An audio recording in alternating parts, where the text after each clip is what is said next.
Dictation start होगा 5 second बाद। Start. न्यायिक तंत्र से सलमान खान का अभी हाल में जो पाला पड़ा उस पर तमाम टीका टिप्पणियां हुई है।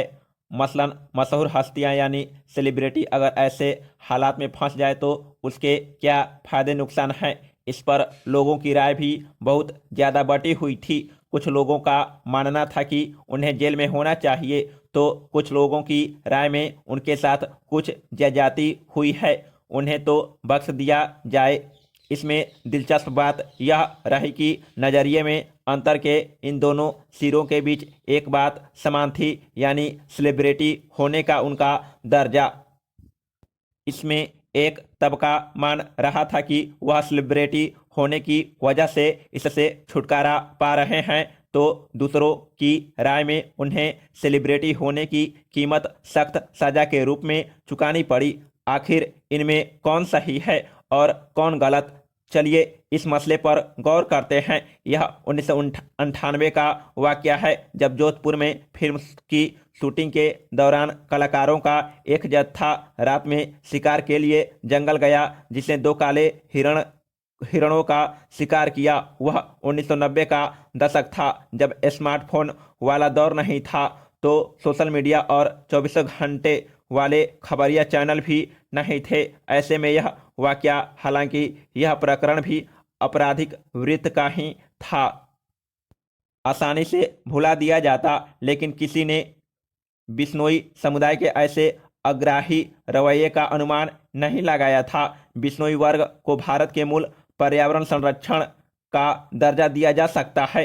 इसे पुष्ट करने की तमाम मिसालें मौजूद हैं। एक प्रकरण तो 1731 का है, जब खेजड़ी वृक्षों की सलामती के लिए इस समुदाय के 363 लोगों ने अपने प्राणों का बलिदान कर दिया। यह हमारे दौर के चिपको आंदोलन की मूल प्रेरणा माना जाता है। काले हिरण की पूजा करने वाले बिश्नोई समुदाय ने 20 वर्षों तक इस मामले में मजबूती से संघर्ष किया और वे इसे इस मुकाम तक ले आए। पैरा। उधर पिछले 2 दशकों के दौरान मुश्किल दौर के बावजूद सलमान खान एक बहुत बड़े सितारे के रूप में उभरे हैं। उनकी 3 फिल्मों ने 300 करोड़ रुपए से अधिक का कारोबार किया है। उनकी फिल्मों ने एक तरह से 100 करोड़ रुपए कमाई का एक नया प्रतिमान स्थापित किया है। उन पर सैकड़ों करोड़ रुपए का दाव लगा है, और वह शायद ऐसे सुपर स्टार भी हैं जिसने बॉक्स ऑफिस को पायरेसी की प्रेतबाधा से भी मुक्त कराया है। सलमान के प्रशंसक भी बहुत कट्टर किस्म के हैं, जिन्हें उनके अलावा कोई और सितारा रास नहीं आता। उनके स्टारडम की तुलना रजनीकांत के साथ की जा सकती है। इसी वजह से मीडिया की उन पर पैनी नज़र बनी रही और उनसे जुड़े हर एक लम्हे की व्यापक रिपोर्टिंग हुई, और यहाँ तक कि टेलीविज़न चैनल पर बैठे पैनल ने भी फैसले पर अपना रुख रवैया सामने रखा। अगर कोई चैनल यह दिखा रहा था कि वह बाहर आ रहे हैं, तो दूसरा इस बात की पड़ताल करने में जुटा था कि 2 दिनों के दरमियान वह कितने कमजोर हो गए हैं। पल प्रतिपल होने वाली इस कवरेज पर तभी जाकर विराम लगा, जब सलमान ने अपने गैलेक्सी अपार्टमेंट वाले फ्लैट की बालकनी से हाथ हिलाकर प्रशंसकों का अभिवादन कर उन्हें घर जाकर आराम से सोने के लिए कहा। बहरहाल इस पूरे वाक्य में इस सितारे की परेशानी पर तनाव की लकीरें साफ तौर पर नुमाया हो रही थी, और जब फ्रेम में उनका भतीजा दाखिल हुआ तभी उनके चेहरे के भाव संयत हुए, लेकिन तब भी वह खामोश और चिंतित ही नजर आए। पैरा। इस वर्ष जनवरी माह में जब सुप्रीम कोर्ट के 4 वरिष्ठ न्यायाधीशों ने एक प्रेस कॉन्फ्रेंस करके अपनी संस्था के आंतरिक प्रशासन की समस्याओं को सामने रखते हुए लोकतंत्र को खतरे में बताया था, तब यह स्पष्ट हुआ था कि शीर्ष अदालत में सब कुछ ठीक नहीं है। इस प्रेस कॉन्फ्रेंस ने सारे देश का ध्यान इसलिए खींचा था क्योंकि चारों न्यायाधीशों ने मुख्य न्यायाधीश पर यह आरोप भी लगाया था कि वह संवेदनशील मुकदमों को पसंदीदा बेंच में भेज रहे हैं। ऐसे आरोपों ने जनता को इसलिए अवाक किया क्योंकि वह इस संस्था को निष्पक्ष संस्था के तौर पर देखने के साथ ही यह मानकर भी चलती है कि जब कहीं से न्याय नहीं मिलेगी तो सुप्रीम कोर्ट सहारा बनेगा।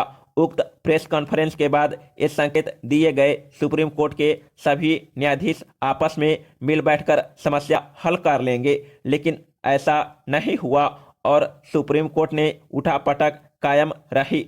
इस उठापटक के जारी रहने से यही जाहिर हो रहा कि वरिष्ठ न्यायाधीशों की चिंता केवल सुप्रीम कोर्ट की कथित आंतरिक समस्याओं तक ही सीमित है और उनके एजेंडे पर ऐसा कुछ नहीं कि सुप्रीम कोर्ट से लेकर अदालतों तक की व्यवस्था सुधरे। अब तो ऐसा भी लगता है कि वरिष्ठ न्यायाधीशों की चिंता को सुप्रीम कोर्ट के चुनिंदा वकीलों ने भी अपने की लड़ाई का हिस्सा बना लिया है। इसका संकेत इससे मिलता है कि न्यायिक व्यवस्था में आमूलचूल परिवर्तन की बात कोई नहीं कर रहा। पैरा पिछले दिनों न्यायाधीश चिलमेश्वर ने एक साक्षात्कार में कहा कि अगर दीपक मिश्रा के बाद रंजन गोगोई को मुख्य न्यायाधीश नहीं बनाया जाता तो आशंकाएं सच साबित होगी जो उन्होंने प्रेस कॉन्फ्रेंस में जताई थी। इसी के साथ उन्होंने यह भी कहा कि मुख्य न्यायाधीश के खिलाफ महाभियोग लाया जाना समस्या का हल नहीं। ज्ञात हो कि उन दिनों कुछ राजनीतिक दल और खासकर कांग्रेस जस्टिस दीपक मिश्रा के खिलाफ महाभियोग लाने की कयावत कर रही थी। मुख्य न्यायाधीश कुरियन जोसेफ ने मुख्य न्यायाधीश एवं अन्य न्यायाधीशों को एक चिट्ठी लिखकर कॉलेजियम की सिफारिश पर केंद्र सरकार की चुप्पी पर सवाल उठाए।